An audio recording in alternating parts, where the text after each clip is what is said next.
ഞാനൊരു നല്ലവനായിട്ട് എന്നെ ചിത്രീകരിക്കാൻ എനിക്ക് ഒരു താല്പര്യമില്ല. അഹങ്കാരം എന്ന് മാത്രമല്ല, ചില വിവരമില്ലായ്മയൊക്കെ അതിനകത്തുണ്ട്.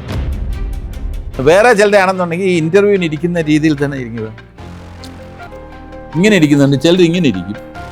പക്ഷെ ഈ ചില ആൾക്കാർ അനാദരവ് എന്നൊക്കെ പറഞ്ഞ സംഭവം വേറെ ചില ആൾക്കാരുണ്ട്. ഇങ്ങനെ ഇരിക്കും. അങ്ങനെ ആട്ടിക്കോട്ടെ, ഒരു അഹങ്കാരം എന്നൊക്കെ പറയാൻ അതൊരിക്കലും പാടില്ല, മര്യാദ ഇല്ലായ്മയാണ്. ഈ സിനിമയില് മെയിൻ കഥാപാത്രത്തെ എന്താ ചോദ്യം അതാണ് പറഞ്ഞത്. അപ്പൊ ആ ചോദ്യം ഒന്ന് ശ്രദ്ധിക്കാതെ ഇവിടെ സംസാരിച്ചോണ്ടിരിക്കും. ഇപ്പൊ നിങ്ങളുടെ സമയത്തിനും വിലയില്ലേ? നിങ്ങളുടെ അടുത്ത് ഞാൻ 9 മണി എന്ന് പറഞ്ഞാൽ 9 മണിക്ക് ഞാൻ ഇവിടെ റെഡി ആയിരിക്കണം എന്നുള്ള എൻ്റെ ഉത്തരവാദിത്വമാണ്. സമപ്രായക്കാരായിട്ടുള്ള ആക്ടേഴ്സിനെയൊക്കെ നമ്മൾ കണ്ടിട്ടുണ്ട്, ഇങ്ങനെ എത്താം വരാം എന്നൊക്കെ പറഞ്ഞിട്ട് ഉള്ള ഒരു ഡിലേ ഉണ്ടാവും. അത് വളരെ ഇങ്ങനെ സ്മൂത്തായിട്ട് ഇങ്ങനെ ജസ്റ്റ് ഡിലേ. പക്ഷെ അങ്ങനെയല്ല, ഒരു ടീം വർക്ക് ആയിരുന്നു. ഡയറക്ടർ ആയാലും അല്ലേ, കൃത്യമായിട്ട് ഡയറക്ടർ ആൾക്കൊരു പ്ലാൻ ഉണ്ട്, അതുപോലെ തന്നെ എക്സ്ട്രാ ഒരു കൈന്നിട്ട് ഡയലോഗ് ആണെങ്കിൽ അദ്ദേഹം വന്ന് പറഞ്ഞു. അശോകന്റെ ഒരു രീതി അനുസരിച്ച് അശോകനാണെങ്കിൽ ചിലപ്പം ഈ ഡയറക്ടർ എത്രയും പറഞ്ഞതിന് ശേഷം അശോകൻ ഷോട്ടിന് തൊട്ട് മുമ്പ് ഒന്നെടുക്ക്, അപ്പോൾ ഞാൻ ഇവിടെ തന്നെ അല്ലേ നിൽക്കേണ്ടത് എന്നൊന്നുകൂടെ ഒന്ന് ചോദിക്കാറുണ്ട്. അപ്പോൾ നമ്മൾ അങ്ങോട്ടും ഇങ്ങോട്ടും നോക്കിച്ചിരിക്കും. എൻ്റെ കൂടെ പേര് പറയുന്നില്ല, ചില നടന്മാർക്ക് അത് വലിയ ഇറിറ്റേഷൻ. ഞാൻ പറഞ്ഞില്ല, സോഷ്യൽ മീഡിയ വന്നതിന് ശേഷം കൂടുതൽ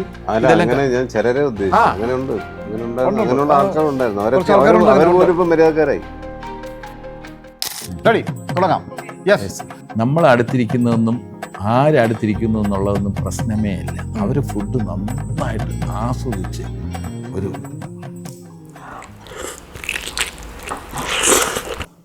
ഇത്രയും ഒരു പ്രകടന പരതയുണ്ടാവും. ഇങ്ങനെ കഴിക്കുന്നവരുണ്ട്. വേറെ ചിലരാണെങ്കിൽ ഇത് ബാക്കിയുള്ളവർ ശ്രദ്ധിക്കും എന്ന് വിചാരിച്ച് കഴിക്കുന്ന ചില ആൾക്കാരുണ്ട്.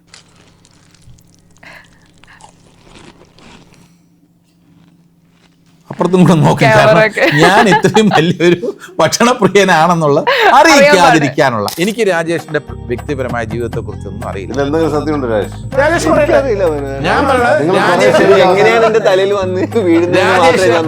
രാജേഷ് ഞാൻ പറഞ്ഞല്ലോ, നിങ്ങൾക്ക് വല്ലതും കിട്ടിയോ? ഇല്ല ഇങ്ങനെ പറഞ്ഞിട്ട് എന്ത് കാര്യമുള്ളൂ? അല്ല, നമ്മളിപ്പോ അവതരിപ്പിക്കുന്ന കഥാപാത്രം അരമണിക്കൂർ സഹിക്കാനുള്ള പരിപാടിയാണ്. അത് കഴിഞ്ഞതോടുകൂടി മനോജേട്ടനെ കുറിച്ചിട്ടുള്ളത് പിന്നെ എന്ത് വേണമെങ്കിലും ആകാമല്ലോ. UK ഇടയ്ക്കിടയ്ക്ക് പോയി അവിടുന്ന് എല്ലാം കൊണ്ടുവരും. കള്ളക്കടത്താണ് ഇതെന്തോ പറയണേ? അവിടുന്ന് എല്ലാം ഇങ്ങോട്ട് കൊണ്ടുവരുന്ന പറഞ്ഞാൽ എന്തോ കള്ളക്കടത്ത്. പെട്ടെന്ന് ശരി, മോശം. ഞാൻ ലണ്ടനിലൊക്കെ പോയിട്ടൊന്നും പാടില്ല. ഞാനൊക്കെ പറയുന്ന കേട്ട് ഇവരതൊക്കെ ചെയ്യാതെ ഇവരാരാണ്? അശോകേട്ടനുണ്ടെങ്കിൽ ആദ്യം ജഗദീശ്വരൻ ഉണ്ടോന്ന് ചോദിക്കാം, തിരിച്ച് ജഗദീശ്വരൻ ഉണ്ടെങ്കിൽ അശോകേട്ടൻ ഉണ്ടോ? അതിനെ കൊല്ലാൻ വേണ്ടിട്ട് വേറൊന്നുമല്ല, ഒരാളെ കണ്ടില്ലെങ്കിൽ എന്നുള്ള വിഷമമൊന്നുമല്ല, എത്തിയെങ്കിൽ തുടങ്ങാതെ. നമ്മുടെ കട്ടള തടിയല്ലല്ലോ, സ്റ്റീലല്ലേ? സ്റ്റീലോ?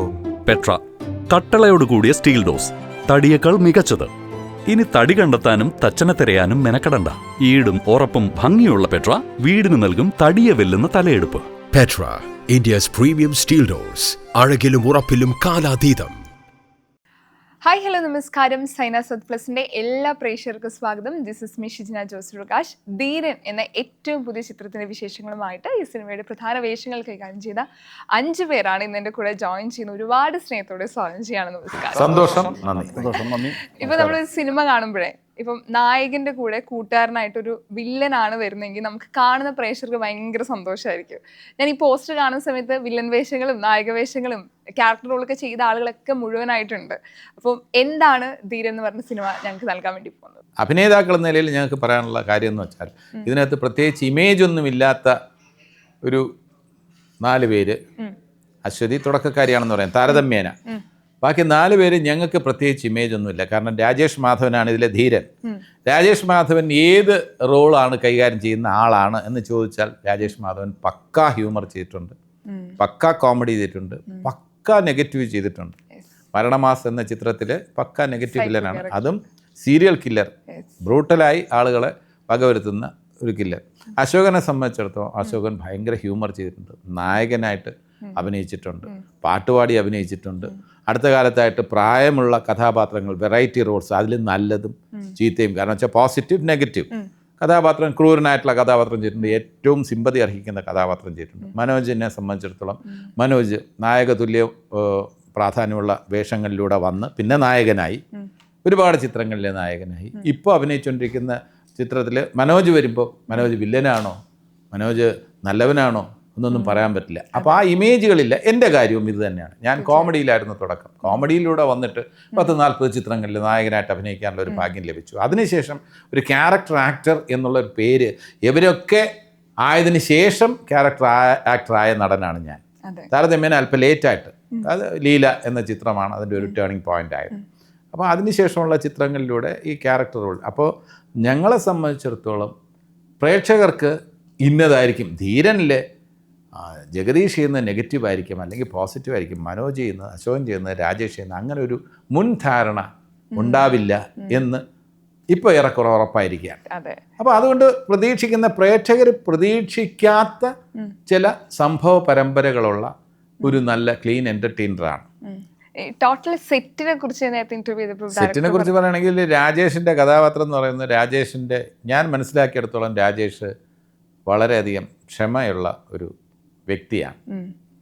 ഞാൻ ഊഹിച്ചെടുക്കുകയാണ്. അങ്ങനെ ഒരു അനുഭവം ഒന്നും ഉണ്ടായിട്ടില്ല, ഞങ്ങൾക്ക് ആർക്കും ഉണ്ടായിട്ടില്ല. എന്നാലും ഞാൻ പറയാണ്, രാജേഷിൻ്റെ ക്യാരക്ടറും രാജേഷിൻ്റെ പേഴ്സണൽ ജീവിതമായിട്ട് ബന്ധമുണ്ട്. കാരണം രാജേഷ് മാക്സിമം ക്ഷമിക്കുന്ന ഒരാളാണെന്ന് എനിക്ക് തോന്നുന്നു. ഇപ്പം ഞാൻ ക്ഷമിക്കുന്ന ആളാണ്, പക്ഷേ ഒരു ലിമിറ്റ് കഴിഞ്ഞാൽ രാജേഷ് വയലൻ്റ് ആവും എന്നാണ് എൻ്റെ. അത് എതിർക്കണേ എതിർക്കാം. ഞാൻ റീഡ് ചെയ്യണം ഒരു അധ്യാപകൻ എന്ന നിലയിൽ. ഞാൻ രാജേഷിനെ അങ്ങനെയല്ല. ചിലര് എത്ര ക്ഷമിച്ചാലും വീണ്ടും വന്നിരുന്നാലും വീണ്ടും ക്ഷമിക്കും. അങ്ങനെയുള്ള ആൾക്കാരുണ്ട്. ഞാൻ കണ്ടിട്ടുണ്ട്. അല്ല, അങ്ങനെയുള്ള ചിലരുണ്ട്. ചിലർ എന്ത് വന്നിരുന്നാലും എത്ര അറ്റാക്ക് ചെയ്തിരുന്നാലും വീണ്ടും ക്ഷമിക്കും. വീണ്ടും നീ എന്നിട്ട് വീണ്ടും ക്ഷമിച്ചു, അവൻ ഇങ്ങനെ പറഞ്ഞില്ലേ, പോട്ട്, വീണ്ടും അവൻ നിന്നെ അടിച്ചില്ലേ, പോട്ടടേ. ചിലർ അങ്ങനെയല്ല എന്ന് പറഞ്ഞു. വീണ്ടും ക്ഷമിക്കുന്നത് നമ്മൾ ഉദ്ദേശിച്ചത് അതല്ല. ക്ഷമിക്കില്ല ഞങ്ങളൊക്കെ ഇല്ല, വീണ്ടും ക്ഷമിക്കും. ചിലർ അങ്ങനെയാണ്. രാജേഷ് അങ്ങനെയല്ല. ഞാൻ മനസ്സിലാക്കിയത്, എനിക്ക് രാജേഷിന്റെ വ്യക്തിപരമായ ജീവിതത്തെ കുറിച്ചൊന്നും അറിയില്ല. എന്തെങ്കിലും സത്യമുണ്ട് രാജേഷ് രാജേഷ്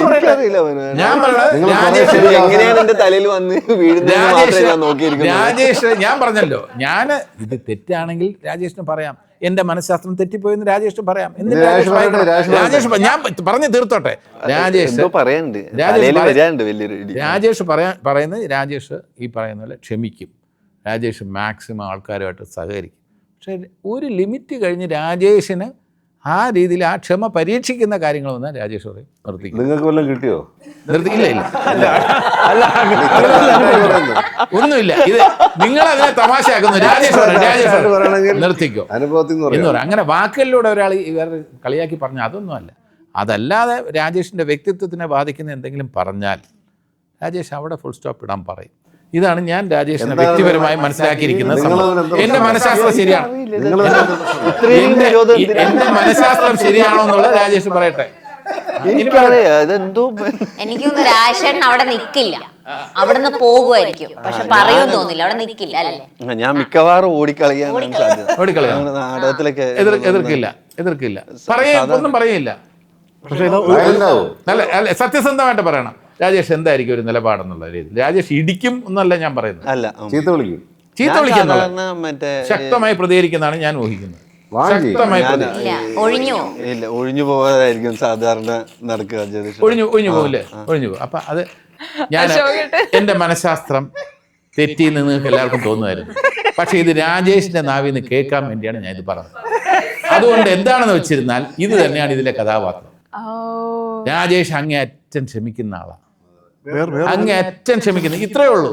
നമ്മളിപ്പോൾ പറയുമ്പോൾ ഒരാൾ എങ്ങനെ വേണമെങ്കിലും നമുക്ക് റിയാക്ട് ചെയ്യണം. ഓ എന്തെങ്കിലും പറയടാന്ന് പറഞ്ഞാൽ അവിടെ പോലും ഒരു ഗാന്ധി മാർഗം സ്വീകരിക്കുന്ന ആളാണ്. ധീരനെ കുറിച്ചിട്ടാണ് അവിടെ പോലും ഗാന്ധി മാർഗം.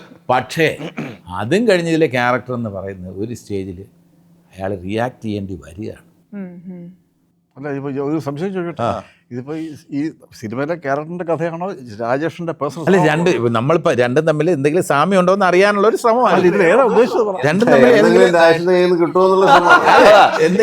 ഒന്നും കിട്ടിയില്ല. അല്ല രാജേഷ് അതിൽ നിന്ന് കിട്ടി. എനിക്കറിയാം പറഞ്ഞു കഴിഞ്ഞാണ്ടല്ലോ, പറഞ്ഞു കഴിഞ്ഞാൽ അത് തീർന്നു. എനിക്കറിയാം. ഇല്ല. അല്ല രാജേഷ്, ഞാൻ പറഞ്ഞ ഇപ്പൊ അശ്വതിയും പറഞ്ഞല്ലോ, രാജേഷ് ഒഴിഞ്ഞു മാറുന്ന ആളാണ്. രാജേഷ് അങ്ങനെ ഏറ്റുമുട്ടുന്ന ആളല്ല. നമുക്കൊരു ആളെ സ്വഭാവം ഇപ്പം അശോകനെ മനസ്സിലാക്കിയതുപോലെ മനോജിനെ മനസ്സിലാക്കിയ പോലെ രാജേഷിനെ എനിക്ക് മനസ്സിലാക്കാൻ പറ്റിയിട്ടില്ല. പക്ഷേ ഇന്ന് ഈ ഇൻ്റർവ്യൂവിൽ എനിക്ക് രാജേഷിനെ കുറിച്ച് കറക്റ്റ് മനസ്സിലായി. അശോകനെ കുറിച്ച് എന്താ മനസ്സിലാക്കി? അശോകനെ കുറിച്ച് ഒബ്സർവേഷൻ കൂടി നന്നായിട്ട് ഒബ്സർവ് ചെയ്യുന്ന ആളാണ്. അശോകനെ കുറിച്ച് മനസ്സിലാക്കിയിട്ടുണ്ട്. ഞാൻ പറയട്ടെ, ഇപ്പൊ ഇതിങ്ങനെ പറഞ്ഞിട്ട് എന്ത് കാര്യമുള്ളൂ? അല്ല നമ്മളിപ്പോൾ അവതരിപ്പിക്കുന്ന കഥാപാത്രം നമ്മൾ അവതരിപ്പിക്കുന്ന കഥാപാത്രം നമ്മുടെ ജീവിതവുമായി എങ്ങനെ ബന്ധപ്പെട്ടിരിക്കുന്നു എന്ന് നമ്മൾ ഇപ്പോൾ ഒരു ക്യാരക്ടർ ചെയ്യുന്നു. ജഗദീഷിനെ അതെങ്ങനെയാണ് സ്വാധീനിച്ചിട്ടുള്ളത്? ജഗദീഷിൻ്റെ ജീവിതത്തിൽ അങ്ങനെ അനുഭവം ഉണ്ടോ? ഇപ്പോൾ ഗോഡ് ഫാദറിലെ മായൻകുട്ടി എൻ്റെ ജീവിതമായിട്ട് ബന്ധമുണ്ടോയെന്ന് വെച്ചാൽ കുറച്ച് ബന്ധമുണ്ട്. കാരണം മായൻകുട്ടി ഈ എല്ലാം പിരിവെടുക്കുന്ന ഒരു സംഭവം എൻ്റെ ജീവിതത്തിൽ നടന്നിട്ടുള്ളതാണ്. എന്നെ എക്സ്കർഷന് കൊണ്ടുപോകാൻ വേണ്ടി ബാക്കിയുള്ള സ്റ്റുഡൻസൊക്കെ പിരിവെടുത്ത ഒരു സംഭവം ഉണ്ടായിട്ടുണ്ട്. അപ്പോൾ ഞാൻ സിദ്ദിഖ് ലാലിൻ്റെ അടുത്ത് പറയുകയും ചെയ്തു, അപ്പം നമ്മൾ ചെയ്യുന്ന ഓരോ കഥാപാത്രവും നമ്മുടെ ജീവിതത്തിൽ ഏതെങ്കിലും ഷെയ്ഡ് ഉണ്ടാവും. ആ ഷെയ്ഡിനെ കുറിച്ചാണ് ഞാൻ ഡിസ്കസ് ചെയ്തത്. ഇവരതിനെ ഫുൾ തമാശയാക്കി എടുത്തു, ഫുൾ തമാശ അശോകനെ സംബന്ധിച്ചത്. അപ്പോൾ ഈ പറയുന്ന ഇനി അടുത്ത് എന്ത് ചോദ്യം അശോകനെ കുറിച്ച് എന്താണ് മനസ്സിലാക്കിയത്? അശോകനെ കുറിച്ച് മനസ്സിലാക്കി ഞാൻ ഇത്രയും വർഷത്തെ എക്സ്പീരിയൻസ് എക്സ്പീരിയൻസിൽ അശോകനെ മനസ്സിലായി. അശോകൻ ഒരു സാധാരണ മനുഷ്യൻ, സാധുവാണ്. ഈ പറഞ്ഞ പോലെ ക്ഷമ വയലൻ്റ് ആവും. കാരണം വെച്ചാൽ ഒരു ലിമിറ്റ് ഉണ്ട്. ആ ലിമിറ്റ് കഴിഞ്ഞാൽ അശോകൻ അത് കറക്റ്റാണ്. പിന്നെ ഞാൻ പറയുന്നത് എന്റെ ഒബ്സർവേഷൻ കറക്റ്റ് ആയിരിക്കും. ഒരു ലിമിറ്റ്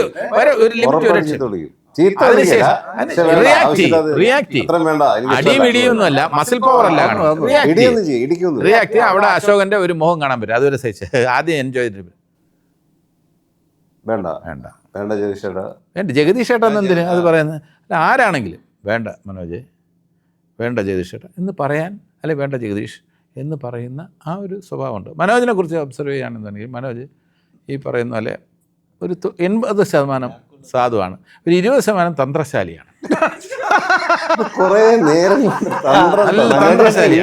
കഴിഞ്ഞതോടുകൂടി മനോജേട്ടനെ കുറിച്ചിട്ടുള്ള ഒരു തന്ത്രശാലിയാണ്, ഭയങ്കര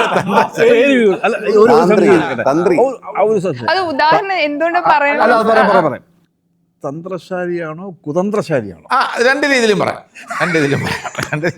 എക്സാമ്പിൾസ് എന്തെങ്കിലും? എക്സാമ്പിൾ എന്ന് പറഞ്ഞാൽ ഞങ്ങൾ തമ്മിൽ അങ്ങോട്ടും ഇങ്ങോട്ടും കളിയാക്കുമ്പോൾ തന്നെ എൻ്റെ അടുത്ത് ഒന്ന് പറയും, വിട്ടുകൊടുക്കരുത് കേട്ടോ, എന്നിട്ട് മുറുക്കും. എന്നിട്ട് അശോകൻ്റെ അടുത്ത് ഒട്ടും വിട്ടുകൊടുക്കരുത്, ഇത് ഇങ്ങനെ ഞാനൊക്കെ പറയുന്നത് കേട്ട് ഇവരതൊക്കെ ചെയ്യാന്ന് ഇവരാരാണ്? അല്ല ഞങ്ങൾ ഉടനെ തന്നെ അത് കേൾക്കില്ല, ഞങ്ങൾ ഉടനെ തന്നെ കേൾക്കുന്നതായിട്ട് അഭിനയിക്കും. പക്ഷെ കഴിഞ്ഞ ഇന്റർവ്യൂവിൽ പറഞ്ഞു, സെറ്റിലേക്ക് വരുന്ന സമയത്ത് അശോകേട്ടൻ ഉണ്ടെങ്കിൽ ആദ്യം ജഗദീഷ് ചേട്ടൻ ഉണ്ടോന്നാ ചോദിക്കാം, തിരിച്ച് ജഗദീഷ് ചേട്ടൻ ഉണ്ടെങ്കിൽ അശോകേട്ടൻ ഉണ്ടോ? കൊല്ലാൻ വേണ്ടി വേറൊന്നുമല്ല. ഒരാളെ കണ്ടില്ലെങ്കിൽ എന്നുള്ള വിഷമൊന്നുമല്ല, എത്തിയെങ്കിൽ തുടങ്ങാതെ. പക്ഷെ അഭിപ്രായങ്ങൾ രണ്ടാണോ നിങ്ങളെ സംബന്ധിച്ചിടത്തോളം? എൻ്റെ അശോകൻ്റെയോ? അല്ല, ഇതിൽ ഒരു ക്യാരക്ടർ, ഒരു വ്യക്തിപരമായിട്ട് ആരുടെയും സ്വഭാവമായിട്ട് വേറൊരാളുടെ സ്വഭാവമായിട്ട് സാമ്യമില്ല. ഞങ്ങളെല്ലാം വേറെ വ്യക്തിത്വങ്ങളല്ലേ. എന്നെപ്പോലെ ആവണം, ഞാൻ തന്നെയാണ് കറക്റ്റ്, എൻ്റെ എന്നെ കണ്ടുപിടിക്കുമെന്ന് എനിക്ക് ഞാൻ ആരോടും പറയാറില്ല. ഞാനൊരു പച്ചയായ മനുഷ്യനാണ്, എനിക്ക് മൈനസുകൾ ഒരുപാടുണ്ട്. എനിക്ക് സാധാരണ മനുഷ്യനുണ്ടാകുന്ന എന്താ പറയുക, ഒരു അസൂയയോ ഒരു ദേഷ്യമോ ഒക്കെ എനിക്കുണ്ട്. അത് നിയന്ത്രിക്കാൻ ഞാൻ ശ്രമിക്കാറുണ്ട്. അവിടെയാണ് ഞാനൊരു വേറിട്ട മനുഷ്യനാകാൻ ശ്രമിക്കുന്നത്. അസൂയ വന്നാൽ അസൂയ ഉടൻ തന്നെ നിയന്ത്രിക്കാൻ ഞാൻ ശ്രമിക്കും. എന്തിനു അസൂയപ്പെടണം? നിനക്ക് കുറേ കാര്യങ്ങൾ കിട്ടിയിട്ടില്ലേ, പിന്നെ നീ എന്തിനു അസൂയപ്പെടണം? നീ എന്തിനു ക്ഷോഭിക്കുന്നു? നീയാണ് ആ സ്ഥാനത്തെങ്കിൽ ഇങ്ങനെ ക്ഷോഭിച്ചാൽ നിനക്ക് ഇഷ്ടപ്പെടുമോ? അയാൾ ക്ഷോഭിച്ചാൽ നിനക്ക് ഇഷ്ടപ്പെടുമോ? അങ്ങനെയൊക്കെ just imagine how you would have reacted had you been in the others position എന്ന് പറയും. നമ്മൾ ഒരാളുടെ അടുത്ത് ഇൻട്രാക്ട് ചെയ്യുമ്പോൾ, നമ്മുടെ കുട്ടികളെ വഴക്ക് പറയുമ്പോൾ, ആ കുട്ടിയുടെ സ്ഥാനത്ത് നമ്മളാണെങ്കിൽ അത് ഇഷ്ടപ്പെടുമെങ്കിൽ നിങ്ങൾ ധൈര്യമായിട്ട് വഴക്ക് പറഞ്ഞോളൂ. അങ്ങനെ മറ്റേ ആളെ നമ്മൾ സങ്കല്പിക്കണം. ഇപ്പം ഞാൻ മനോജിനെ എൻ്റെ അടുത്ത് കയർക്കുമ്പോൾ, മനോജിൻ്റെ സ്ഥാനത്ത് ഞാനാണെങ്കിൽ ഈ കയർക്കുന്നത് മനോജ് ഞാൻ സഹിക്കുമായിരുന്നോ എന്ന് ചിന്തിച്ചാൽ ഞാൻ അനാവശ്യമായിട്ട് കയർക്കില്ല. അപ്പോൾ അതുകൊണ്ട് സാധാരണക്കാരൻ്റെ വിചാരങ്ങൾ തന്നെയാണ് എനിക്കുള്ളത്.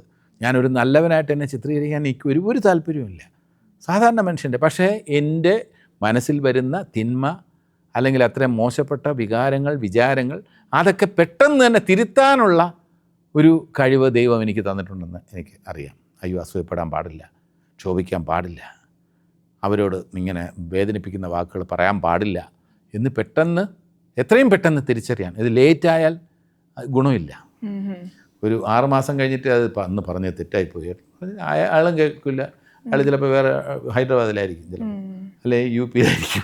ഈ റിയൽ സ്വഭാവം സിനിമയിലെ കഥാപാത്രം തമ്മിൽ എന്തെല്ലാം അന്തരങ്ങളുണ്ട്? ഒരുപാട് അന്തരങ്ങളുണ്ട്. അത് പറയൂ. ഉദാഹരണത്തിന് ഞാൻ പറഞ്ഞുതരാം. ഞാനിപ്പോൾ തിരക്കില്ലാതെ നന്നായിട്ട് പഠിക്കുന്ന ഒരു വിദ്യാർത്ഥിയായിരുന്നു. അത്ര ഒന്നും മണ്ടത്തരം പറയുന്ന ആളൊന്നുമല്ല. പക്ഷേ അപ്പുക്കുട്ടൻ എടുത്ത് നോക്കുന്നു, അപ്പുക്കുട്ടൻ മണ്ടത്തരമല്ലേ ഏറ്റവും കൂടുതൽ പറയുന്നത്. ഈ 4 പേരിൽ ഏറ്റവും കൂടുതൽ മണ്ടത്തരം ഞാനല്ലേ പറയുന്നത്. ബാങ്ക് ഓഫീസറായിരുന്നു, കോളേജ് ലെക്ചറായിരുന്നു. അങ്ങനെ ഒരുപാട് എക്സ്പീരിയൻസ് ഉള്ള പല ഭാഷകൾ ഇന്ത്യയിൽ അറിയാം. അത് വെറുതെ പറയുന്നില്ല, അതെല്ലാം അറിയാം. ഹിന്ദിയൊക്കെ നല്ല ഫ്ലുവൻ്റാണ്, ഹിന്ദിയൊക്കെ അസലായിട്ട് പറയും. അതൊക്കെ വെച്ച് അപ്പോൾ അത് ജീവിതമായിട്ട് ഒരു ബന്ധമില്ലാത്ത ക്യാരക്ടറാണ്. പക്ഷേ ഈ കഥാപാത്രം എനിക്ക് ഇഷ്ടപ്പെട്ട കഥാപാത്രമാണ്. കാരണം അബ്ബാസ് എന്ന് പറയുന്ന പഞ്ചായത്ത് പ്രസിഡന്റ്, ഇയാൾ കൂടുതലും നാട്ടുകാർക്ക് വേണ്ടി ആത്മാർത്ഥമായിട്ട് ഇറങ്ങുന്ന ആളാണ്. ആത്മാർത്ഥമായിട്ട് ഒരു ജനപ്രതിനിധി എങ്ങനെ ആയിരിക്കണം എന്നുള്ളതിനൊരു എക്സാമ്പിളാണ്. പക്ഷേ ഇവിടെയും ഇയാൾക്ക് മൈനസ് ഉണ്ട്.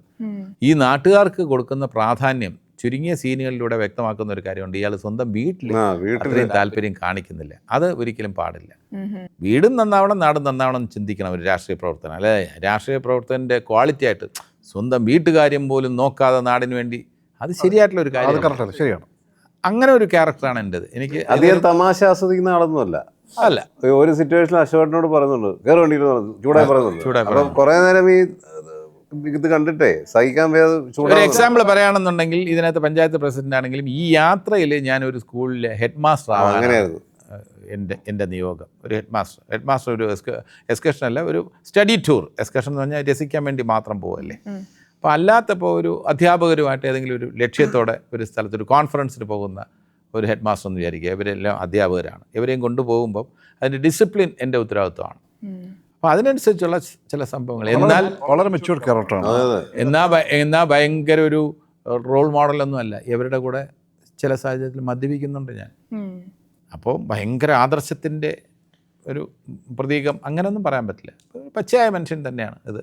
എനിക്കിഷ്ടപ്പെട്ട ക്യാരക്ടറാണ്. നിങ്ങൾ ആർട്ടിസ്റ്റ് ഇപ്പോൾ എന്ത് കാര്യം ചെയ്താലും ആളുകൾ അത് ഭയങ്കരമായിട്ട് ഒബ്സർവ് ചെയ്യാറുണ്ട്. ചിലപ്പോൾ പലർക്കും ഒരു ഫാൻ ബോയ് ഫാൻ ഗേളിനപ്പുറം നിങ്ങൾ എല്ലാ കാര്യങ്ങളും ഒരു പോസ്റ്റ് ഇട്ടാൽ പോലും അത് ഇൻഫ്ലുവൻസ് ചെയ്യാറുണ്ട്. ഒരു ആർട്ടിസ്റ്റ് എന്ന നിലയിൽ നിങ്ങളത് ശ്രദ്ധിക്കാറുണ്ടോ? ഇപ്പം എന്തെങ്കിലും ഒരു പോസ്റ്റ് ഇടുമ്പോഴോ ഒരു കാര്യം സംസാരിക്കുമ്പോഴോ ആളുകൾ അത് ഏറ്റെടുക്കും? അങ്ങനെ പോസ്റ്റിന്റെ ആൾക്കാരെ അല്ല, ഞാനിപ്പോൾ നമ്മുടെ പോസ്റ്റിൻ്റെ അല്ലെങ്കിൽ നമ്മുടെ ഇതേപോലുള്ള ഇൻ്റർവ്യൂവിൽ വരുന്ന കാര്യങ്ങൾ പിന്നീട് അത് വരുമല്ലോ, അപ്പോൾ സോഷ്യൽ മീഡിയയിൽ വരുമല്ലോ. അപ്പോൾ അതിൻ്റെ താഴെയുള്ള കമൻസ് എല്ലാം ഞാൻ വായിച്ചു നോക്കാറുണ്ട്. വായിച്ചു നോക്കുമ്പോൾ എനിക്ക് ടെൻഷൻ തോന്നുന്ന കാര്യം, എത്ര നല്ല മനുഷ്യൻ എന്നൊക്കെ ഉള്ള ഒരു കമൻസ് വരുമ്പോൾ എനിക്ക് ടെൻഷനാണ്. ഇവരെന്നെ അത്രയും നന്മയുടെ ആളായിട്ട് കണക്കാക്കുമ്പം ആ ഉത്തരവാദിത്വം എനിക്ക് കൂടുകയാണ്. ഈ നന്മയൊക്കെ എനിക്ക് എത്ര നാൾ മെയിൻറ്റെയിൻ ചെയ്യാൻ പറ്റും? ഞാൻ ക്ഷോഭിക്കാത്ത, ഇപ്പോൾ ഏതെങ്കിലും ഒരു നടൻ ക്ഷോഭിച്ച് സംസാരിക്കുമ്പോൾ ജഗദീഷ് എന്ത് മാന്യമായിട്ടാണെന്നൊക്കെ പറയുമ്പം ഞാനും നാളെ ഇതേപോലെ എൻ്റെ ഭാഗത്തുനിന്നും അബദ്ധം വരരുത് എന്നുള്ളതാണ് എൻ്റെ പ്രാർത്ഥന. ഞാനും ക്ഷോഭിക്കാനുള്ള നമുക്കപ്പോൾ ഉത്തരവാദിത്തം കൂടുകയാണ്. നമ്മൾ നല്ലവനെന്നൊക്കെ സമൂഹം പറയുമ്പോൾ ആദ്യം കേൾക്കുമ്പോൾ ഒരു ഉള്ളിൽ ചെറിയ സന്തോഷം തോന്നുമെങ്കിലും എന്തുമാത്രം ഉത്തരവാദിത്തമാണ്. ഒരു റിവ്യൂവിൽ എൻ്റെ പെർഫോമൻസ് ഗംഭീരമാണെന്ന് പറയുമ്പോൾ എൻ്റെ മനസ്സിൽ പിന്നെ സന്തോഷമുണ്ടെങ്കിൽ അതേ അവസരത്തിൽ അടുത്ത പടത്തിലും ഇതേപോലെ പേര് ചെയ്യണം എന്നുള്ളതാണ്. അപ്പോൾ അങ്ങനെ കലാകാരൻ്റെ ജീവിതം എന്നുള്ളത് നമുക്ക് ആ സ്മൂത്ത് സെയിലിംഗ്. ഈ സോഷ്യൽ മീഡിയ വന്നതിന് ശേഷം എല്ലാവരും മര്യാദക്കാരായിട്ടുണ്ട് ഇപ്പോൾ. അതാണ് ഒരു പരമാർത്ഥം അല്ലേ? പണ്ട് ഇങ്ങനെയൊന്നും അല്ലായിരുന്നു. നമ്മുടെ ആ 90s കാലഘട്ടത്തിലൊക്കെ ആളോട് പെട്ടെന്ന് ക്ഷോഭിക്കും, വിഷയങ്ങളൊക്കെ പറയും, തർക്കുത്തരം പറയും, എന്ത് പറഞ്ഞാലും റിയാക്ട് ചെയ്യും. അതൊക്കെ നിർത്തി 4 ചുറ്റും ക്യാമറ കണ്ടതാണെന്നൊക്കെ പറഞ്ഞിട്ട് ആളുകൾ വളരെ മാന്യമായിട്ടാണ് ബിഹേവ് ചെയ്യുന്നത്. പിന്നെ ആ കാലം മുതലേ ഇപ്പോൾ രാഷ്ട്രീയക്കാർക്ക് ജനങ്ങളോടുള്ള സ്നേഹവും ഭക്തിയും അത് കലാകാരനും ഉണ്ടാവണം. കാരണം രാഷ്ട്രീയക്കാരൻ വോട്ട് അടിസ്ഥാനപരമായി വോട്ടുമൊക്കെ ആഗ്രഹിച്ച് ജനസമ്മതി ആഗ്രഹിച്ച് ചെയ്യുന്ന കാര്യങ്ങളാണ്. കലാകാരനെ സംബന്ധിച്ചിടത്തോളം പ്രേക്ഷകർ അവർ നൽകുന്ന പ്രോത്സാഹനവും അംഗീകാരവും കാരണമാണ് ഞങ്ങൾ ഈ രംഗത്ത് ഇതേപോലെ ഇങ്ങനെ നിൽക്കാൻ കഴിയുന്നത്. ഞങ്ങളൊക്കെ ഇത്രയും വർഷമായിട്ടും ഈ രംഗത്ത് തുടരാൻ കഴിയുന്നത് പ്രേക്ഷകരുടെ ഒരു സപ്പോർട്ടുണ്ട്, അവരുടെ ഒരു പ്രാർത്ഥനയുണ്ട്, അവരുടെ ഒരു പിന്തുണയുണ്ട്. അതുകൊണ്ട് അവരോട് എല്ലാ കാലത്തും നമ്മൾ കടപ്പെട്ടിരിക്കുന്നു. അവർ വളരെ സ്നേഹത്തോടെ ഒരു ഓട്ടോഗ്രാഫ് ചോദിക്കുമ്പോൾ കൊണ്ടുപോകും എന്ന് പറയാൻ നമ്മുടെ മനസ്സ് അനുവദിക്കാൻ പാടില്ല. അത് സോഷ്യൽ മീഡിയ കവർ ചെയ്യുമെന്ന് പേടിച്ചിട്ടല്ല, നമ്മുടെ മനസ്സ് തന്നെ പറയണം എന്താ വാ, അങ്ങനെ ആയിരിക്കണം. അല്ല സോഷ്യൽ മീഡിയ കവർ ചെയ്യുന്നുണ്ട് അതുകൊണ്ട് ഒപ്പിട്ട് തന്നേക്കാം, അങ്ങനെയല്ല. നമ്മുടെ മനസാക്ഷിയാണ് എന്താ തന്നേക്കാം. അല്ലെന്നുണ്ടെങ്കിൽ ഷോട്ട് കഴിഞ്ഞിട്ട് വെയിറ്റ് ചെയ്ത് തരാം, ഒരു ഫോട്ടോ എടുത്തു തരാം എന്ന് പറഞ്ഞാൽ അവനെ വേദനിപ്പിക്കുന്ന ഒരു കാര്യം എന്ന് വെച്ചാൽ ഒരു പയ്യൻ വന്ന് ഒരു ഫോട്ടോ എടുക്കാൻ നേരത്ത് ഒരു ഫോട്ടോ എടുത്തോട്ടെ, ഒരു സെൽഫി എടുത്തോട്ടെ എന്ന് ചോദിക്കാൻ നേരത്ത് നമ്മളവിടെ തന്നെ സെൽഫിയോ എന്ന് ചോദിച്ചാൽ അവൻ്റെ മനസ്സ് എന്തുമാത്രം വേദനിക്കും. ഒരിക്കലും പാടില്ല. അവൻ്റെ മനസ്സ് വളരെയധികം വേദനിക്കും. ആ വേദന അത് മുന്നിൽ കാണണം. അത് ഞാൻ പറഞ്ഞില്ലേ, സോഷ്യൽ മീഡിയ വന്നതിന് ശേഷം കൂടുതൽ അങ്ങനെ ഞാൻ ചിലരെ ഉദ്ദേശിച്ചു. അങ്ങനെയുള്ള ആൾക്കാരുണ്ടായിരുന്നു. അവർ പോലും ഇപ്പം മര്യാദക്കാരായി. ഞാൻ കഴിഞ്ഞ ദിവസം ഒരു വീഡിയോ ഉണ്ട്, ഒരു ഇനാഗ്രേഷൻ ആണെന്ന് തോന്നുന്നു, ഒരാൾ മദ്യപിച്ചിട്ട് ഒരു സെൽഫി ചോദിച്ചത്. പക്ഷെ അത് ഭയങ്കര കാമായിട്ടാണ്. എനിക്ക് രണ്ട് കാര്യങ്ങളുണ്ട്. ഒന്ന്, ഞാൻ ഒരു കാര്യം അറിഞ്ഞപ്പോൾ എനിക്ക് അയാൾ മദ്യപിച്ചിട്ടുള്ളതാണെന്ന് എനിക്ക് തോന്നിയില്ല. പക്ഷെ എന്തോ യഥാർത്ഥത്തിൽ അയാൾ മദ്യപിച്ചിട്ടില്ലായിരുന്നു. അയാൾക്കൊരു ആവേശം കൂടുതലായിരുന്നു, കുറച്ച് ആവേശം കൂടുതലായിരുന്നു. അപ്പോൾ അയാൾ ചോദിച്ചപ്പോൾ ഞാൻ പറഞ്ഞു തീർച്ചയായിട്ടും തരാം എന്ന് പറഞ്ഞ് ഞാൻ ഫോട്ടോ എടുത്ത് കൊടുത്തു. അത് സോഷ്യൽ മീഡിയ ഇത്രയും പോസിറ്റീവായിട്ട് ഇത്രയും ഒരു കവറേജ് കിട്ടുമെന്ന് വിചാരിച്ച് ചെയ്ത കാര്യമൊന്നുമല്ല. അതിപ്പോൾ ആര് ചോദിച്ചിരുന്നാലും, ഞാനിപ്പോൾ അമേരിക്കൻ പ്രോഗ്രാമിന് പോയിട്ടുണ്ട്, ഇവരുടെ കൂടെയൊക്കെ പോയിട്ടുണ്ട്. അമേരിക്കയിൽ പോകുമ്പോൾ സ്റ്റേജ് ഷോ കഴിഞ്ഞാൽ ഏറ്റവും വലിയ ഒരു ടാസ്ക് എന്ന് പറയുന്നത് അവിടെ വന്നിരിക്കുന്ന ഓഡിയൻസിൻ്റെ കൂടെ ഫോട്ടോ എടുക്കുക എന്നുള്ളതാണ്. എൻ്റെ കൂടെ പേര് പറയുന്നില്ല, ചില നടന്മാർക്ക് അത് വലിയ ഇറിറ്റേഷനാണ്. എൻ്റെ അടുത്ത് ചോദിച്ചിട്ടുണ്ട്, നിനക്ക് ഈ ഫോട്ടോയുടെ ക്രൈസ് ഒന്നും തീർന്നില്ലേ? എനിക്കെടുക്കാനുള്ള ക്രൈസ് അല്ല, അവർ ആഗ്രഹിക്കുന്നത് നമ്മളുമായിട്ടുള്ള ഈ ഷോ കാണുന്നതിനപ്പുറം നമ്മളുമായിട്ടുള്ള ഒരു ഫോട്ടോ എടുക്കുക എന്നുള്ള അവരുടെ ഒരു ഭയങ്കര സന്തോഷമാണ്. നാട്ടിൽ പോയ ഒരു ഫീലിംഗ് കിട്ടും. അപ്പോൾ ചിലപ്പോൾ ഫോട്ടോ എടുത്ത് ഒരു മണിക്കൂർ കഴിഞ്ഞിട്ടായിരിക്കും ആഹാരം കഴിക്കാൻ പറ്റുക. ഷോ കഴിഞ്ഞ് ആ പാടെ ക്ഷീണിച്ച് നമ്മൾ അതിനകത്ത് 2-3 സ്കിറ്റുകളിൽ അഭിനയിക്കുക, 2 പാട്ട് പാടുക, ഒരു ഗ്രൂപ്പ് ഡാൻസിൽ പങ്കെടുക്കുക. ഇതൊക്കെ കഴിഞ്ഞ് നമ്മൾ തളർന്ന് അവശനായിരിക്കുമ്പോൾ ആയിരിക്കും ചിലപ്പോൾ ആൾക്കാർ വന്ന് ഒരു ഫോട്ടോ എടുക്കണമെന്ന് പറഞ്ഞ് 2 ഫോട്ടോ 3 ഫോട്ടോ അവിടെ വന്നിരിക്കുന്ന ഓഡിയൻസിൻ്റെ, അത് ഈ ഡിന്നറിൻ്റെ ഹാളിലായിരിക്കും ഈ ഫോട്ടോ സെഷൻ. ഞാൻ എല്ലാവരുമായിട്ട് ഫോട്ടോ എടുത്ത് കൊടുക്കും. നമ്മളാക്കിയ പ്രേക്ഷകരോട് നമുക്ക് ഒരുപാട് കമ്മിറ്റ്മെൻ്റ് ഉണ്ട്. അപ്പം നല്ല എൻ്റർടൈൻമെൻറ്റ് കൊടുക്കണം. ഇപ്പം സെറ്റിൽ ഇപ്പം ഞാൻ ഡയറക്ടർ പറഞ്ഞിട്ടുണ്ടായിരുന്നു, സെറ്റിൽ ഷൂട്ടിങ് കഴിഞ്ഞാൽ നിങ്ങൾ 3 ഏറ്റവും കൂടുതൽ ചെയ്യുന്നത് പാട്ട്. അപ്പോൾ ഇപ്പോൾ ഞാൻ ഇൻ്റർവ്യൂ സ്റ്റാർട്ട് ചെയ്തപ്പോൾ നിങ്ങൾ പാട്ട് പാടുമായിരുന്നു. എനിക്ക് ഏറ്റവും ഇഷ്ടമുള്ളൊരു കാര്യം തോന്നുന്നു. അപ്പോൾ ഈ പാട്ട് ആരെഴുതി, ആരാണ് പാടിയത്, അങ്ങനെ ഒരു മത്സരം ഉണ്ടാവാറുണ്ടെന്ന് പറഞ്ഞു. അതിലാരെപ്പോഴും വിജയിക്കുക? ഏറ്റവും കൂടുതൽ വിജയിക്കാന്നല്ല, എല്ലാവർക്കും ഇതിനെക്കുറിച്ച് നല്ല മലയാളം മറ്റെല്ലാ ലാംഗ്വേജിലും അറിയാവുന്നത്, തുടക്കം മുതൽ അവസാനം വരെയുള്ള എല്ലാ നമുക്ക് കുറേ അറിയാം. പക്ഷെ നമ്മളെക്കാളും അറിവുള്ള ഒരുപാട് പേരുണ്ട്. നമുക്കറിയാം, കുറേ കാര്യങ്ങൾ അറിയാം. ഇപ്പോൾ ചില കാര്യങ്ങളൊക്കെ അങ്ങോട്ടും ഇങ്ങോട്ടും തെറ്റുകൾ തിരുത്തും. ആ പാട്ട് എഴുതിയ ആരാണ് എന്ന് ചോദിക്കാൻ നേരത്തെ ഞാൻ പറയാം, അത് വയലാറല്ലേ? അപ്പം അശോകൻ പറയാം, അല്ല, ഭാസ്കരൻ മാഷാണ് എഴുതി. അപ്പോൾ അങ്ങനെ നമ്മൾ ശരിയാ നമ്മൾ ഓർത്തെടുക്കുമ്പോൾ അത് ശരിയാണ്. അപ്പോൾ അങ്ങനെ അതേ മനോജിൻ്റെ ഒരു സംഗീത പാരമ്പര്യമുണ്ട്.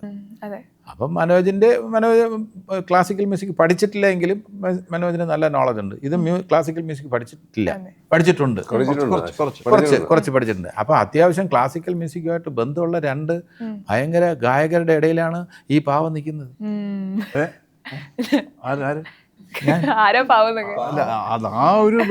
പാവം മാത്രം കെട്ടിയതാ മതി.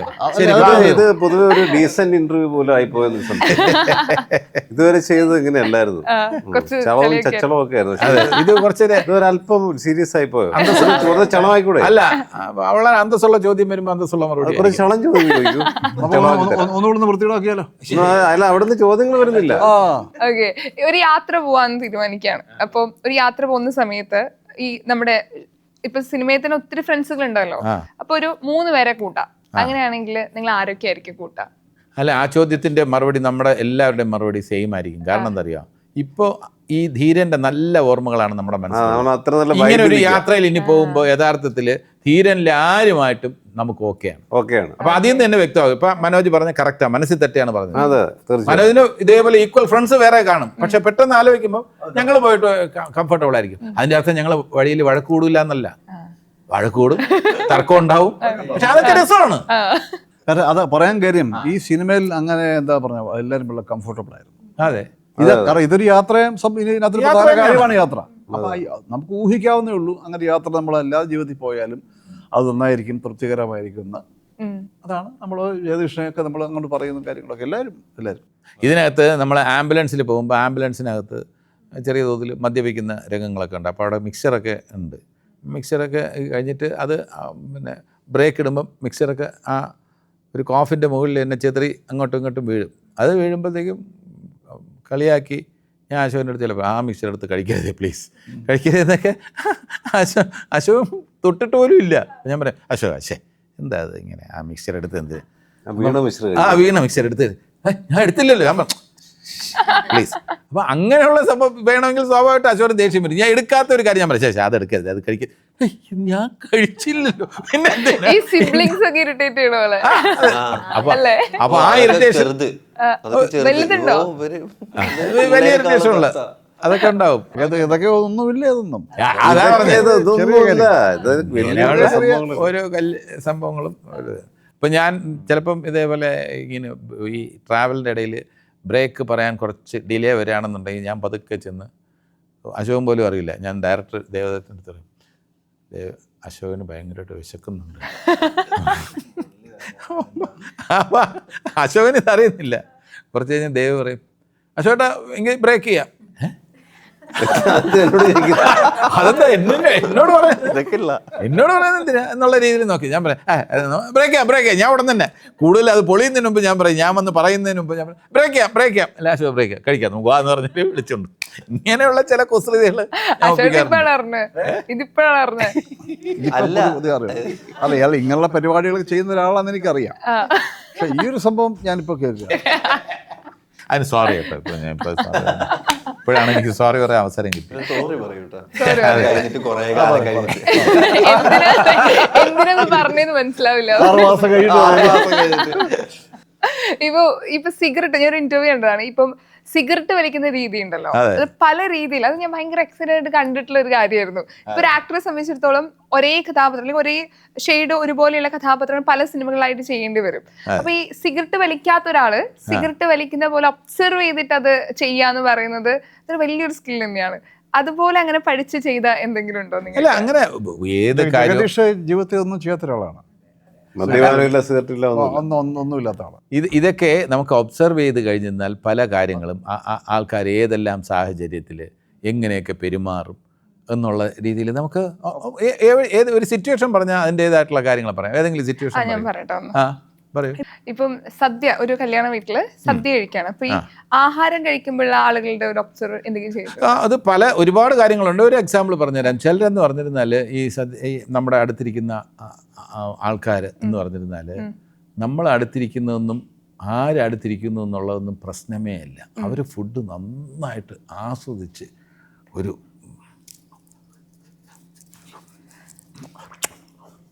ഇത്രയും ഒരു പ്രകടന പരതയുണ്ടാവും. ഇങ്ങനെ കഴിക്കുന്നവരുണ്ട്. വേറെ ചിലരാണെങ്കിൽ ഇത് ബാക്കിയുള്ളവർ ശ്രദ്ധിക്കും എന്ന് വിചാരിച്ച് കഴിക്കുന്ന ചില ആൾക്കാരുണ്ട്.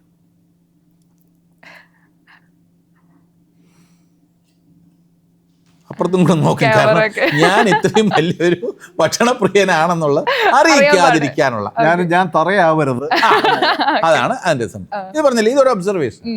ഇതേപോലെ 100 കാര്യങ്ങൾ നമുക്ക് ജീവിതത്തിൽ ഒബ്സർവേഷൻ ആയിട്ടുള്ള കാര്യങ്ങളുണ്ട്. ചിലരാണെങ്കിൽ ഈ ഇന്റർവ്യൂവിന്റെ സമയത്ത് ചിലപ്പോൾ ഇതാണ്ട് ഇങ്ങനെ കാലാട്ടിക്കൊണ്ടിരിക്കും. ഇവർ രണ്ടുപേരും ഇപ്പോൾ കാലാട്ടിയാണ്, ഇങ്ങനെ രണ്ടുപേരും അത് ഞാൻ എൻ്റെ ഇടയ്ക്ക് ഒബ്സർവ് ചെയ്തു.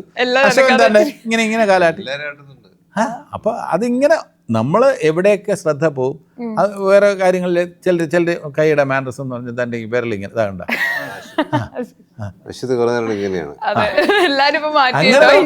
അങ്ങനെ ഒബ്സർവ് ചെയ്യുന്ന വേറെ കാര്യമുണ്ട്. ഇപ്പം എനിക്ക് മടിയുള്ള ഒരു കാര്യമാണ്, ഇതൊരു കംഫർട്ടബിൾ പൊസിഷനാണ്. പക്ഷെ എനിക്ക് എന്തോ ഒരു സംഭവം എനിക്ക് ഇന്റർവ്യൂവിന് ഇതാ ഇങ്ങനെ കയറിയിരിക്കാൻ എനിക്ക് പറ്റില്ല. അത് കംഫർട്ടബിൾ പോസ്റ്റിലാണ്. പക്ഷേ കംഫർട്ടബിൾ ആയതുകൊണ്ട് ഞാൻ അങ്ങനെ അതെ, ആ ഒരു കംഫർട്ടബിൾ കുറേ കഴിയുമ്പോൾ ഒന്ന് മടുക്കും. അപ്പൊ അധ്യാപകൻ എന്ന നിലയിൽ ഈ സ്റ്റുഡൻസുമായിട്ട് ഞാൻ സോഷ്യലിന് ഫോട്ടോ എടുക്കുമല്ലോ, ആനുവലിനൊക്കെ. അപ്പോൾ ഫോട്ടോ എടുക്കുമ്പം പല അധ്യാപകരും എന്താ ഫോട്ടോയിൽ ഇങ്ങനെയൊക്കെ ഇരിക്കും. ഞാൻ എപ്പോഴും ഇങ്ങനെ ഇരിക്കുള്ളൂ. എനിക്ക് കാലിന്മേൽ കാല് എടുത്ത് വെച്ച് ഇരിക്കുന്നത് എന്തോ ഒരു അനാദരവ് പോലെ ഒക്കെ എനിക്ക് തോന്നും. എൻ്റെ മനസ്സിലാണ്, എൻ്റെ മനസ്സിൽ ഇപ്പം മനോജ് അത് ചെയ്യുന്നില്ല. ഞാൻ ഒരു ഇന്റർവ്യൂവിൽ അങ്ങനെ ഇരിക്കാറില്ല, അതാണ് പറഞ്ഞത്. അപ്പം ചിലർ അതെങ്ങനെ ഇരിക്കും, ചിലർ അതിൻ്റെ ഞാനിരിക്കുന്നത് എനിക്ക് ഒരു സുഖത്തിന് വേണ്ടി പിന്നെ അതുപോലെ ചില സദസ്സിലൊക്കെ ആകുമ്പോൾ തീർച്ചയായിട്ടും നമ്മളങ്ങനെ ഇരിക്കില്ല. അത് മാത്രമല്ല, അത് അങ്ങനെ ഇരിക്കുമ്പോൾ നമുക്ക് വല്ലാത്ത അസ്വസ്ഥ. അല്ല, അത് മാത്രമല്ല, ഇതിനകത്ത് അശോകൻ ഇങ്ങനെ ഇരിക്കുന്നു, വേറെ ചിലരാണെന്നുണ്ടെങ്കിൽ ഈ ഇന്റർവ്യൂവിന് ഇരിക്കുന്ന രീതിയിൽ തന്നെ ഇരിക്കുക. അശോകൻ ഇരിക്കുന്നത് പാൻറ് ഇച്ചിരി ലൂസ് വേണം. അപ്പൊ ഇങ്ങനെ ഇരിക്കുന്നുണ്ട്, ചിലർ ഇങ്ങനെ ഇരിക്കും. പക്ഷെ ചോദ്യം ഈ ചില ആൾക്കാർ അനാദരവ് എന്നൊക്കെ പറഞ്ഞ സംഭവം വേറെ ചില ആൾക്കാരുണ്ട് ഇത് ഇങ്ങനെ ഇരിക്കും. അതാണ് എന്നിട്ട് ആ കാല് ഇതാ. അങ്ങനെ ആട്ടിക്കോട്ടെ അത് അഹങ്കാരം എന്നൊക്കെ പറയാൻ അതൊരിക്കലും പാടില്ല, മര്യാദ ഇല്ല. നമ്മളിരിക്കുന്ന ഒരു കാലിന്റെ പുറത്ത് സൗകര്യത്തിന് വേണ്ടി ഇരിക്കുന്നതാണ്. പിന്നെ വേറെ ചില ഇതേപോലെ ഇന്റർവ്യൂല് ചോദ്യം എന്തെങ്കിലും ചോദിച്ചേ, എന്തെങ്കിലും ചോദ്യം ചോദിക്കും. ഈ സിനിമയില് മെയിൻ കഥാപാത്രത്തെ എന്താ ഇല്ല, ഈ സിനിമയില് മെയിൻ കഥാപാത്രം ചോദ്യം ഒന്നുകൂടെ ഈ അതാണ് പറഞ്ഞത്. അപ്പൊ ആ ചോദ്യം ഒന്ന് ശ്രദ്ധിക്കാതെ ഇവിടെ സംസാരിച്ചോണ്ടിരിക്കും. അപ്പൊ ടെൻഷൻ അനങ്ങാൻ പോലും പറ്റാതായിരിക്കും. ഞാൻ കാല് താത്തിയിട്ടു. അതെ, കാല് താഴ്ത്തിയിട്ടപ്പോഴാണ് ഇത് അനക്കം പറയുന്നത്. അനക്കാതെ വെച്ചു, കൈ എവിടെ വെച്ചു, കയ്യും അനക്കുന്നില്ല. ഇങ്ങനെ നോക്കുമ്പോ അശോകന്റെ കറക്റ്റ് ഇത് അവിടെ പ്രതിമ പോലെ ഇരിക്കുക. വന്നിരുന്ന പോലെ ഞാൻ ഒബ്സർവ് ചെയ്തെന്നല്ലേ പറയുന്നുള്ളൂ, ഇതൊന്നും തെറ്റാണെന്ന് പറഞ്ഞല്ല. ഞാൻ ഇതൊക്കെ ഒബ്സർവ് ചെയ്യാറുണ്ട് എന്നേ പറഞ്ഞുള്ളൂ. ഇതൊക്കെ തെറ്റാണെന്ന് ഞാൻ ഒരു സ്ഥലത്തും പറഞ്ഞില്ല. അനാദരവാന്ന് പറഞ്ഞു. അല്ല, അനാദരം ഒന്നും കാലുമേ കാലിട്ട് ഒരു അഹങ്കാരത്തിന്റെ വെച്ചിട്ട് ഇത് കുറച്ച് അഹങ്കാരമാണ്. ശരിക്കും പെൺകുട്ടികൾ അങ്ങനെ ഇരുന്നാലും അഹങ്കാരം എന്ന് മാത്രമല്ല, വിവരമില്ലായ്മയൊക്കെ ശ്രദ്ധിച്ചാൽ മതി. നമ്മളിപ്പോ ഇങ്ങനെയൊക്കെയാണെങ്കിൽ ഈ ഇന്റർവ്യൂ കാലിന് വെക്കില്ല തീരുമാനിച്ചു. അശ്വതി ഇനിയുമുള്ള ഒരു ഇന്റർവ്യൂവിലും കാലുമേ കാല് ഇരിക്കില്ല. അല്ല, അങ്ങനെയൊക്കെ തോന്നിയേക്കാം. അതിപ്പം കയ്യെടുത്ത് ഇങ്ങനെ വെച്ചിരിക്കുന്നു. പാസ്പോർട്ട് സൈസ് ഫോട്ടോ എടുത്തിരിക്കുന്നു. കുറച്ച് തലേ കുറച്ച് ലെഫ്റ്റ് റൈറ്റ്. ജഗദീഷ് പോകുന്നിടത്ത് ഈ ഒരു ഓറയുണ്ടല്ലോ. കാരണം ഇപ്പം കറക്റ്റ് ടൈമിൽ ലൊക്കേഷനിൽ എത്താം. അത് കൃത്യമായിട്ട് ഇപ്പം ഒരു 10 ദിവസം കഴിഞ്ഞാൽ കൂടെയുള്ള ആളുകളും കറക്റ്റ് സമയത്ത് എത്താൻ വേണ്ടി നോക്കും അല്ലേ? അതെപ്പോഴെങ്കിലും വിനയായിട്ട് വന്നിട്ടുണ്ടോ? എപ്പോഴെങ്കിലും ഞാൻ കറക്റ്റ് സമയത്ത് വരെ ഇവരാരും വരും, നമുക്കല്ലേ ആദ്യം മോർണിംഗ് തന്നെ ദേഷ്യം വരിക. ഞാൻ ആദ്യം ജഗദീഷ് ചേട്ടനെ കണ്ടത് ഒരു ദിവസം ഒരു ഇന്റർവ്യൂല് ആളുകൾ ലേറ്റ് ആയിട്ട് വന്നു, അതായിട്ട് വഴക്ക് പറയുന്നത് കണ്ടത്. പക്ഷെ അതൊരു കൃത്യമായ സമയത്ത് നമ്മൾ തുടങ്ങണം എന്നതാണ് നല്ല ഉദ്ദേശമാണ്. അപ്പൊ അത് നമുക്കത് വിനയായിട്ട് വരാറ്. അല്ല, അവിടെ കുറച്ചൊരു അധ്യാപകനാണ് ഞാൻ, യാതൊരു സംശയമില്ല. കാരണം ഒരു ടൈം നമ്മൾ പറഞ്ഞാൽ അതിനകത്ത് ഇപ്പം നിങ്ങളുടെ സമയത്തിനും വിലയില്ലേ. നിങ്ങളുടെ അടുത്ത് ഞാൻ 9 മണിയെന്ന് പറഞ്ഞാൽ 9 മണിക്ക് ഞാൻ ഇവിടെ റെഡി ആയിരിക്കണം എന്നുള്ള എൻ്റെ ഉത്തരവാദിത്വമാണ്. അല്ലെങ്കിൽ നിങ്ങളോടുള്ള അനാദരവാണ്. അത് നിങ്ങൾ 9:30 വന്നിട്ട് റെഡിയാണോ എന്നൊക്കെ ചോദിച്ചു കഴിഞ്ഞാൽ അത് ടൈം വളരെ പ്രഷ്യസാണ്. ഞങ്ങൾക്ക് മാത്രമല്ല, നിങ്ങൾക്കും പ്രഷ്യസാണ്. അങ്ങനെ ഒരു ഫീലിംഗ്. ജഗദീഷ് അതൊക്കെ കറക്റ്റാണ്. ഞങ്ങളൊക്കെ തന്നെയാണ് കറക്റ്റ് ടൈമിൽ പറഞ്ഞ സമയത്ത് നമ്മളെത്തും. നമ്മൾ ആ 90s അല്ലെ ഈ കാലഘട്ടത്തിലുള്ള എല്ലാവരും വളരെ കൃത്യമായിട്ട് അനുഭവിച്ച് പഠിച്ചത് അതാണ്. അതെ, ഞങ്ങൾ കാരണം ഒരു ദിവസവും ഷൂട്ടിംഗ് തുടങ്ങാൻ ലേറ്റ് ആയിട്ട് ഒരിക്കലും ആവില്ല. എങ്ങനെയെങ്കിലും എത്തും. എന്തെങ്കിലും ഒരു ഡിലേ വരുമെങ്കിൽ നമ്മൾ മുൻകൂട്ടി അറിയിക്കും. ഏതോ റീസൺ ഉണ്ടാവും, ന്യായമായിട്ട് റീസൺ. അല്ലാതെ നേരത്തെ വിത്ത് മേക്കപ്പ് ഞങ്ങൾ റെഡി ആയിരിക്കും. മാത്രമല്ല, ഒരു സ്റ്റേജ് കഴിയുമ്പോൾ ഞാനൊക്കെ ആണെങ്കിൽ അധികം ക്യാരവനിൽ ഇരിക്കില്ല. ഈ സെറ്റിൽ ഇവരാരും ക്യാരവനിൽ അധികം ഇരുന്നിട്ടില്ല. കാരണം കുറച്ച് കഴിയുമ്പോൾ ഇവർക്ക് തന്നെ വെളിയിൽ വന്നിട്ട് നമ്മൾ വെളിയിൽ വന്നിരുന്ന് സംസാരിക്കാമെന്ന് വിചാരിച്ചിട്ട് നമുക്ക് ഇവിടെ തന്നെ ഇരിക്കാം, ക്യാരവനിലോട്ടൊന്നും പോകണ്ട, എന്തെങ്കിലും സംസാരിച്ചുകൊണ്ടിരിക്കാന്ന് ഞങ്ങൾ തന്നെ വെളിയിൽ ഇരിക്കുമായിരുന്നു. അല്ല, ഒരു സ്ഥലത്ത് എത്ര സമയം ഇരിക്കും എന്ന് ആലോചിച്ച് നോക്ക്. അതെ, ക്യാരവന് പരിധി വരെ പല കാര്യങ്ങൾക്കും നല്ലതാണ് ക്യാരവൻ. ഇപ്പോൾ ഒരുപാട് ഉപകാരമുണ്ട്.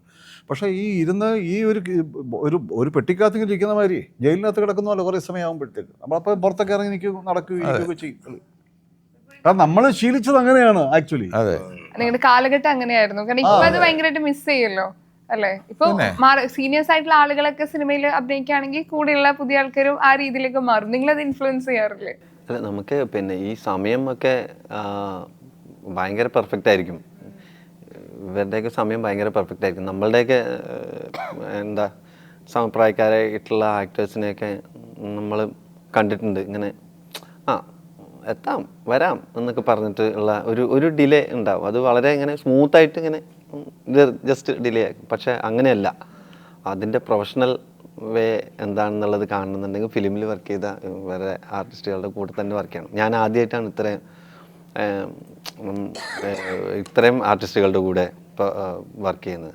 നമ്മളതിനെക്കുറിച്ചിട്ട് ഭയങ്കര അവെയർ ആയിരുന്നു. നമ്മളിങ്ങനെ പിന്നെ എല്ലാവരും പേടിക്കേണ്ട, അവരൊക്കെ സമയത്തിന് എത്തിക്കഴിഞ്ഞാൽ എന്നൊക്കെയുള്ള രീതിയിൽ നമ്മളൊരു എക്സ്ട്രാ എഫേർട്ടും കൂടി എടുക്കുന്നുണ്ട് അതിൻ്റെ കൂടെ. പക്ഷേ അതൊന്നും വേണ്ടി വന്നില്ല. എന്ന് വെച്ച് കഴിഞ്ഞാൽ അത് ഇത് എന്താ വരാത്ത എന്നൊക്കെയുള്ള ആ ചോദ്യങ്ങളൊക്കെ അവിടെ ഉണ്ടാവും. അതല്ലാതെ പിന്നെ ഭയങ്കര അവിടെ എത്തിക്കഴിഞ്ഞ് കഴിഞ്ഞാൽ പിന്നെ ചില്ലാണ്, നമ്മളെ കളി എങ്ങാണ് ഇവര്. അതിന്റെ ഒരു ബുദ്ധിമുട്ട് മാത്രമേ ഉണ്ടായിരുന്നു. ഏത് കാലഘട്ടത്തിലെ ആളുകൾ ഫ്ലെക്സിബിൾ ആയിട്ട് ഭാഗ്യവശാൽ ഇവരൊന്നും ഒരിക്കലും ലേറ്റ് ആയിട്ടൊന്നും ഇല്ല കേട്ടോ. ഇവരൊക്കെ എങ്ങനെങ്കിലും ഇപ്പം നമ്മളോടുള്ള ഒരു റെസ്പെക്റ്റും കൂടെ കൊണ്ടായിരിക്കണം കറക്റ്റ് സമയത്ത് തന്നെ ഇവരെത്തിയിട്ടുണ്ട്. ഇവരുടെ ഭാഗത്തുനിന്ന് ഈ സെറ്റിലെല്ലാം കറക്റ്റ് അല്ലേ? കറക്റ്റ് ആയിട്ടാണ്. ഡിലേ ഒന്നും വന്നിട്ടില്ല. നമുക്ക് ഇറിറ്റേഷൻ തോന്നുന്ന ഒരു കാര്യവും ഇവരുടെ ഭാഗത്തു നിന്നൊന്നും ഉണ്ടായില്ല. അല്ലെങ്കിൽ ഡയലോഗ് ശ്രദ്ധിക്കാതിരിക്കുക, ഡയലോഗ് തെറ്റിക്കുക, അങ്ങനെയുള്ള സംഭവം എല്ലാവരും ആരും ഡയലോഗ് തെറ്റിക്കാൻ പാടില്ല എന്ന് കരുതി തന്നെ നമ്മൾ റിഹേഴ്സലൊക്കെ നോക്കി നമ്മൾ ഡയലോഗ്സ് ബൈ ഹാർട്ട് ചെയ്ത്, അല്ലെങ്കിൽ നല്ല ഒരു ലോങ് പിന്നെ സീനൊക്കെ എന്ന് പറഞ്ഞിരുന്നാൽ എല്ലാവരും ഡയലോഗ് പറഞ്ഞിട്ട് അവസാനം പറയുന്ന ആൾ തെറ്റിച്ച് കഴിഞ്ഞാൽ വീണ്ടും എടുക്കണം.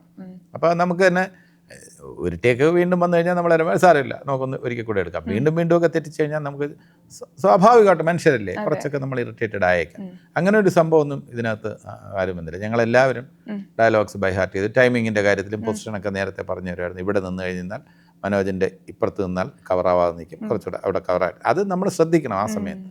അത് ഇല്ലെങ്കിൽ ആ സമയത്ത് കയറി കവർ ചെയ്താൽ ഒരു നല്ല ടേക്ക് മിസ്സായി പോകും ചിലപ്പോൾ. ജഗദീഷൻ്റെ പൊസിഷൻ കറക്റ്റ് ആയില്ല എന്ന് പറഞ്ഞു കഴിഞ്ഞാൽ മനോജ് ഏറ്റവും നന്നായിട്ട് പെർഫോം ചെയ്യുന്ന ഒരു ഷോട്ടിലായിരിക്കും ഞാൻ എൻ്റെ പൊസിഷൻ തെറ്റായി നിന്നതിൻ്റെ പേരിൽ ഒരു റീടേക്ക് വന്നാൽ മനോജിൻ്റെ ഉള്ളിലൊരു വിഷമം വരും. അയ്യോ നന്നായിട്ട് ഞാൻ ഡയലോഗ് പറഞ്ഞാണ്. ആ ഒരു ടീം വർക്ക് ആയിരുന്നു. ഡയറക്ടർ ആയാലും അല്ലേ, കൃത്യമായിട്ട് ഡയറക്ടർ ആൾക്കൊരു പ്ലാൻ ഉണ്ട് അതുപോലെ തന്നെ എക്സ്ട്രാ ഒരു കൈ നിട്ട് ഡയലോഗ് ആണെങ്കിൽ അദ്ദേഹം വന്ന് പറഞ്ഞു ഇത് വേണ്ട, എനിക്ക് ഇതാണ് വേണ്ടതെന്നൊക്കെ കൃത്യമായിട്ട് ഒരു പ്ലാനോട് കൂടിയിട്ടാണ് ചെയ്യാൻ. പിന്നെ അശോകൻ്റെ ഒരു രീതി അനുസരിച്ച് അശോകനാണെങ്കിൽ ചിലപ്പം ഈ ഡയറക്ടർ എത്രയും പറഞ്ഞതിന് ശേഷം അശോകൻ ഷോട്ടിന് തൊട്ട് മുമ്പ് ഒന്നുകൂടെ ചോദിക്കും, അപ്പോൾ ഞാൻ ഇവിടെ തന്നെ അല്ലേ നിൽക്കേണ്ടത് എന്നൊന്നുകൂടെ ഒന്ന് ചോദിക്കാറുണ്ട്. അപ്പോൾ നമ്മൾ അങ്ങോട്ടും ഇങ്ങോട്ടും നോക്കിച്ചിരിക്കും. ഇതെല്ലാം കഴിഞ്ഞിട്ട് ഇവിടെ തന്നെ അത് അശോകൻ്റെ ഒരു രീതിയാണ്. ഇത്രയും പറഞ്ഞ് എല്ലാം മനസ്സിലാക്കി എല്ലാവരും ഫിക്സ് ചെയ്തതിന് ശേഷവും അശോകൻ ചിലപ്പോൾ ഇങ്ങനെ ചോദിക്കും, ഞാനിവിടെ തന്നെ അല്ലേ നിൽക്കുന്നു, എന്നൊന്ന് കൺഫേം ചെയ്യും. അത് അശോകൻ്റെ ഒരു പ്രത്യേകതയാണ് അല്ലേ. അപ്പം ഞാനും മനോജനൊന്ന് നോക്കും, മനോജ് എന്നെ നോക്കി ഞങ്ങൾ രണ്ടും കൂടെ ചിരിക്കും ഇവിടെ തന്നെ. എനിക്ക് നിങ്ങൾ നന്നായിട്ട് ഒബ്സർവ് ചെയ്യുന്നുണ്ട്. ഒന്ന് കാണിക്കാവോ മനോജ് ചേട്ടനെ ഒബ്സർവ് ചെയ്ത് എന്തെങ്കിലും ഒന്ന്? മനോജിന്റെ ഒബ്സർവേഷൻ എന്ന് പറഞ്ഞാൽ മനോജ് ഈ പറയുന്ന പോലെ ഇതില് ഒരു സ്റ്റേജിൽ സിംപ്ലനാവുന്നതല്ലേ അശോകൻ.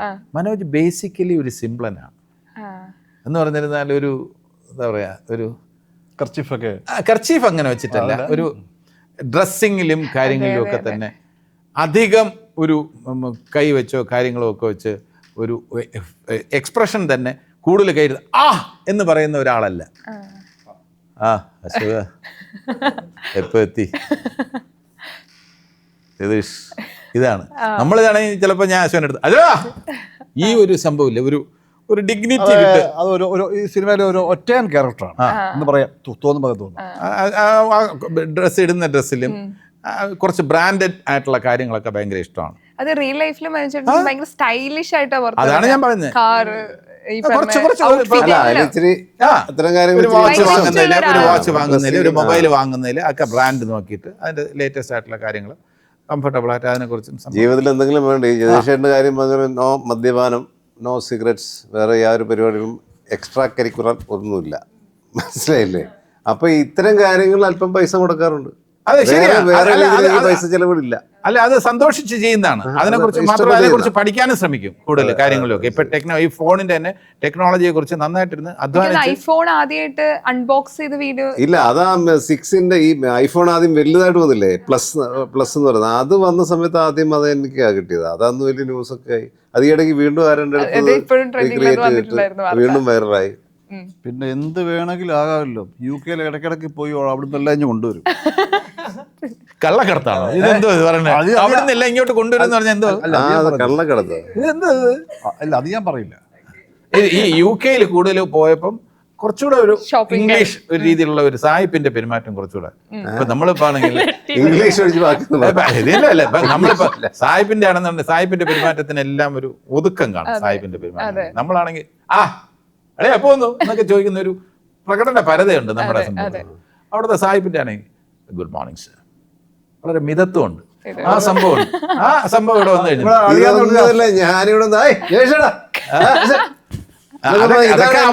അപൂർവമായിട്ട് ചെയ്യും. അല്ലെങ്കിൽ ഒരു കാര്യമുണ്ട്, രാവിലെ വന്നു കഴിഞ്ഞാൽ ഇങ്ങനെയൊക്കെ നിന്ന് എന്തായിരുന്നു ബ്രേക്ക്ഫാസ്റ്റ് ഇങ്ങനെ ആയിരിക്കും ചോദിക്കുക, എന്തായിരുന്നു ബ്രേക്ക്ഫാസ്റ്റ്. നമ്മളാണെങ്കിൽ അശോക എന്താണ് കഴിച്ചത്, ഇഡലി. പെട്ടെന്ന് പറയട്ടെ, എന്താ ബ്രേക്ക്ഫാസ്റ്റ് ചോദിച്ച് പെട്ടെന്ന് മനോജ് മാറ്റിക്കള്. എന്താണ് ബ്രേക്ക്ഫാസ്റ്റ് പെട്ടെന്ന് ശരി മോശമാണ്, ഞാൻ ലണ്ടനിലൊക്കെ പോയിട്ട് വന്ന ആളാണ്. അങ്ങനെയൊന്നുമല്ല. ലണ്ടനിൽ പോയിട്ട് വരുന്ന ആരും ഇങ്ങനെ ചെയ്യാറില്ല. ഒത്തിരി കഥകൾ പറയാറുണ്ട്, എനിക്ക് ഒത്തിരി ചോദ്യങ്ങൾ ചോദിക്കാറുണ്ട് ഇനി, പക്ഷെ സമയപരിധി ഉണ്ട്. പക്ഷെ എനിക്കൊരു ആഗ്രഹമുണ്ട്, നിങ്ങൾ 3 പേരും കിട്ടിയതുകൊണ്ട് നന്നായിട്ട് പാടുന്ന എനിക്കറിയാം. ഒരുമിച്ച് ഒരു 4 പേര് ഒരു പാട്ട്. സുറുമയെഴുതിയ മിഴികളെ പ്രണയമധുര തേൻ തുളുമ്പും സൂര്യകാന്തി പൂക്കളെ സുറുമയെഴുതിയ മിഴികളെ. ഓ സക്സലായിട്ട് പാടി. Thank you so much. Cinema തിയേറ്ററിൽ എത്താൻ വേണ്ടി പോവാണ്. ഒത്തിരി പ്രതീക്ഷയുള്ള സിനിമയാണെന്ന് എനിക്കറിയാം. ഞങ്ങളും കാത്തിരിക്കുകയാണ് തിയേറ്ററിൽ വെച്ച് കാണാൻ. എല്ലാവിധ ആശംസകളും. Thank you. Petra, India's premium steel doors. അഴകിലും ഉറപ്പിലും കാലാതീതം.